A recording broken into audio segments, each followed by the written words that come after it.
Accurately measuring stream flow in the desert Southwest is important to keeping our citizens safe and providing valuable information on managing our water resources for our growing population. To meet these needs, the Arizona Water Science Center has been developing new techniques to help increase the accuracy of our stream flow data. To learn how well these methods perform, we need to test them against measurements taken in a controlled environment.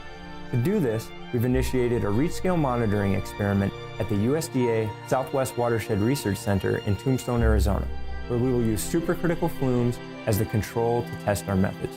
This experiment will further refine our field techniques and allow us to meet the Southwest's need for highly accurate water data. Today we're at flume 11, which is on the Walnut Gulch Experimental Watershed, and they have a number of these flumes that you see behind me that measure the complete amount of runoff that comes out of this watershed. And what we've done is we've instrumented reaches below these flumes so that we can test some of the reach scale monitoring methods. Flume 6, which is where we're at right now, drains about 2/3 of the Walnut Gulch Experimental Watershed, and we have about 8 or 9 additional large concrete flumes. This is called, getting a little technical, it's a supercritical runoff flume. It accelerates the flow to a much higher velocity, and that clears the sediment.